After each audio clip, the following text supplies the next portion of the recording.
Dobar dan, ovo je AI generisani podcast Balkanski pregled sa vestima iz okolnih zemalja. Posetite naš sajt i izvorne sajtove za detalje o vestima. Cilj nam je da vas informišemo o najnovijim vestima sa Balkana. Ja sam Lazar, a sa mnom je Milica. Danas slažemo jedan pravi balkanski mozaik. Od toga šta deca gledaju na mrežama, preko zdravlja i bezbednosti, do kampanja, izbora, snega i putovanja. Ćao svima, ja sam Milica. Krenut ćemo od teme koja se provlači kroz više zemalja i nekako nam svima ulazi u kuću kroz ekran, društvene mreže i deca. Imamo priču iz Hrvatske, ali i širu evropsku sliku iz Rumunije i obe se vrte oko istog pitanja, ko je odgovoran i gde je granica. Iz Hrvatske stiže intervju sa Ivom Kekin, zastupnicom stranke Možemo.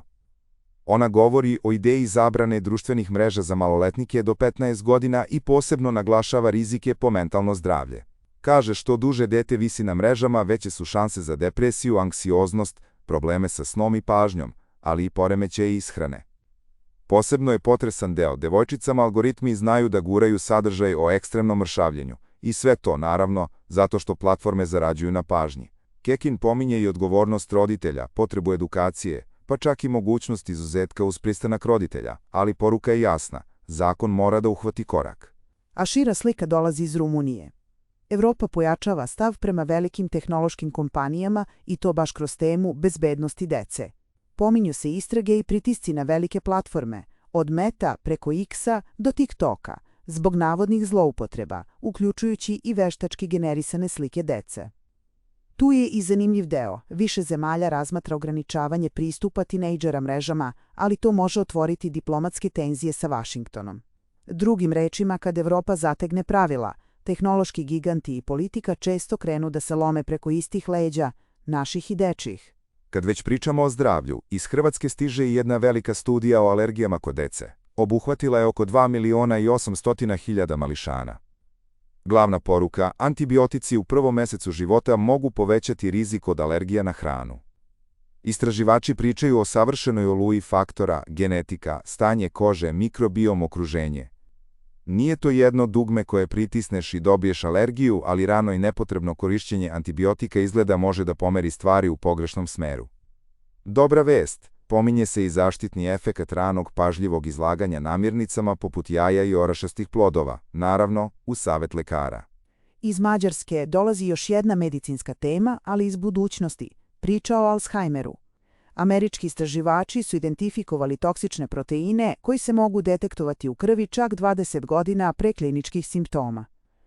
To je ogromno, jer rana dijagnostika znači i raniju promenu navika, praćenje, možda i terapije koje usporavaju bolest. U tekstu se pominju i testovi iz prsta, pa čak i kućno testiranje u perspektivi. Još nije svakodnevica, ali zvuči kao smer u kom medicina ide, da bolest uhvatiš pre nego što te ona uhvati. A sada, komarci. Da, opet. Iz Hrvatske stiže upozorenje o virusu čikungunja, koji prenosi tigrasti komarac. Naučnici iz Britanskog centra za ekologiju i hidrologiju kažu da klimatske promene šire sezonu rizika po Evropi. Minimalna temperatura za prenos je, prema njihovoj analizi, snižena na oko 13 do 14 stepeni. To znači da u dijelovima Španije, Portugala, Italije i Grčke prenos može biti moguć više od pola godine, a čak i severnije zemlje imaju nekoliko meseci rizika. Zaključak je prilično prizeman, prevencija i nadzor su najbolja odbrana. Drugim rečima, mrežice, repelenti i uklanjanje stajaće vode i malo više pažnje čim krene sezona. Kad smo već kod svakodnevne bezbednosti, Grčka ima dve vesti iz saobraćaja koje zvuče kao scena iz filma, ali bez onog zabavnog dela.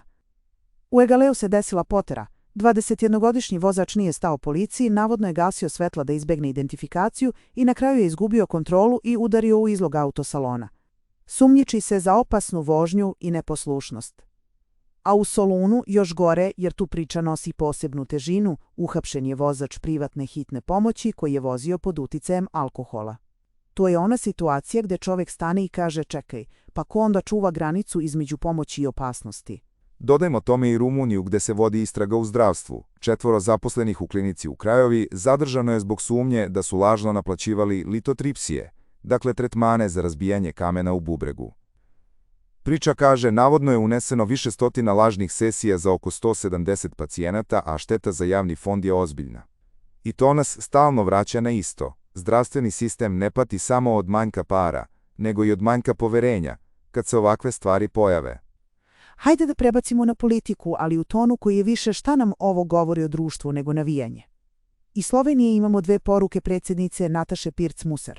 U jednoj primećuje duboku podeljenost koja nije dobra za državu i naglašava kompromis oko strateških tema, kao i jaču ulogu nezavisnih institucija, koje, kako kaže, političari često napadaju.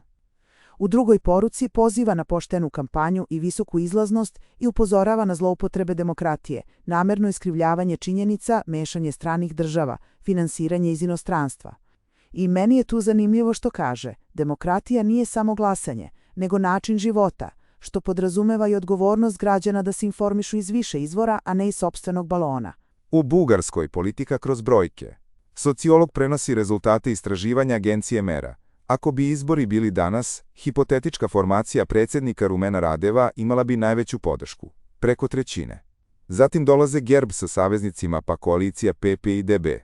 Analiza kaže i da slučaj Petrohan utiče na raspoloženje pred izbore, posebno pogađa PP i DB, dok Radevova opcija dobija poene kroz utisak stabilnosti.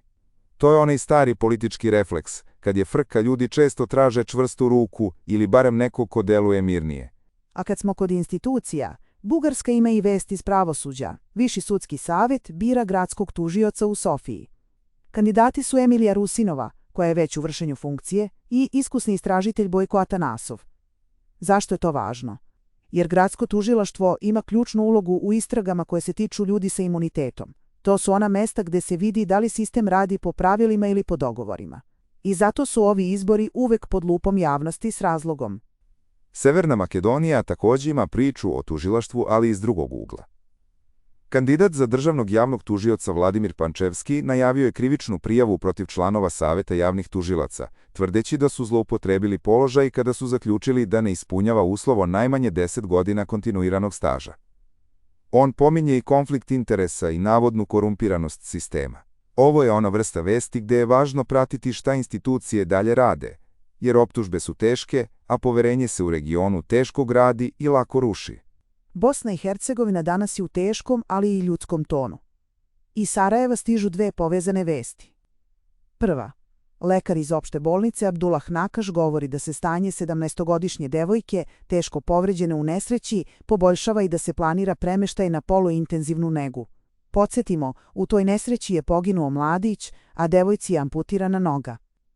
Druga vest. Najavljen je plenum građana u Sarajevu, okupljanje ispred Zemaljskog muzeja, gde ljudi mogu da diskutuju, daju predloge i organizuju dalji tok protesta. To je ona građanska energija koja nastaje kad ljudi kažu: dosta, hoćemo promenu, hoćemo odgovornost i bezbedniji grad. U istom regionu, ali sa drugačijim fokusom, stiže i vest da Ramazan počinje, uz tradicionalno ispaljivanje topa sa žute tabije u Sarajevu. Po islamskom kalendaru u Bosni i Hercegovini Ramazan počinje zalaskom sunca, a prvi dan postaje narednog dana od zore do zalaska. U praksi, to znači da grad ulazi u drugačiji ritam, više zajedništva, više humanitarnosti, ali i lične discipline. I bez obzira na to da li postiš ili ne, taj osjećaj promene atmosfere u gradu je nešto što mnogi prepoznaju. Slovenija, s druge strane, priča o tradiciji na svoj način. Završene su pustne proslave, pust se simbolično sahranjuje do sledeće sezone i kreće post kroz pepelnicu. Pominju se masovne posete, preko 100.000 ljudi i kampanja 40 dana bez alkohola. Zanimljivo je kako različite tradicije, kroz različite religijske i kulturne okvire, opet dođu do slične ideje, malo kočenja, malo sabiranja, malo vraćanja na suštinu. Da pređemo na vreme i puteve, jer Balkan ovih dana baš testira strpljenje. U Rumuniji Bukurešt je pod ozbiljnim snegom, ponegde i preko 50 cm. Glavni bulevari su raščišćeni tokom noći, ali sporedne ulice i trotoari ostaju zaleđeni, a kretanje otežano. Ovo je ona situacija kad shvatiš koliko se grad oslanja na sitne stvari, da li je očišćen trotoar ispred zgrade, da li radi javni prevoz, da li možeš bezbedno da pređeš ulicu. Severna Makedonija također ima zimski paket vesti. Popova šapka je imala najhladnije jutro sa -8 stepeni i skoro metar snega, tačnije 97 cm. Najava je promenljivo oblačno sa sunčanim periodima, ali uz jak severni vetar. A izveštaj o saobraćaju dodaje i ozbiljnije stvari. Zbog izlivanja Vardara preusmeren je saobraćaj na jednom regionalnom putu kod Gostivara, a na drugoj deonici put je blokiran zbog oborenog drveta. Poruka vozačima je klasična, ali važna. Zimska oprema, oprez kroz klisure i doline i bez jurnjave, nema tog posla koji vredi proklizavanja. Idemo sada na jednu temu koja je u Hrvatskoj sve glasnija, turizam. Španski list El País piše da Hrvatska ima problem prekomernog turizma, čak izraženiji nego Španija, a Dubrovnik se navodi kao simbol grada koji leti postaje muzej na otvorenom. Turizam čini oko petine bruto domaćeg proizvoda, ali kad cene nekretnina i troškovi života odlete, domaći ljudi osjećaju da ih grad gura na marginu. Pominju se mere, ograničenja novih apartmana, limit za kruzere, karte za zidine preko interneta. To je stalna borba, kako da zaradiš, a da ne izgubiš grad. I kad smo kod cena, još jedna hrvatska priča ide baš na to. Upozorenje da i preskupa kuglica sladoleda može napraviti štetu. Zvuči smešno, ali poenta je ozbiljna. Ako gost stekne utisak da je sve prenaduvano, lako promeni destinaciju. Ministar pominje predsezonu i posezonu kao šansu za održiviji rast, a hrvatski turizam se i dalje dosta oslanja na nemačke goste. Dakle, nije samo da li će doći, nego i da li će se vratiti, a ponekad se odluka prelomi baš na sitnici, račun u kafiću, parking ili taj famozni sladoled. Da završimo lakšom putničkom notom, iz Mađarske stiže tekst o 10 grčkih ostrva koja očaravaju putnike. Santorini, Krit, Mikonos, Zakintos, Rodos, Krf, Naksos, Paros, Kos i Skiatos. To je onaj podsjetnik da, uprkos svim vestima o poteri, snegu i gužvama, ljudi i dalje traže more, zalazak sunca i malo belih kuća na litici.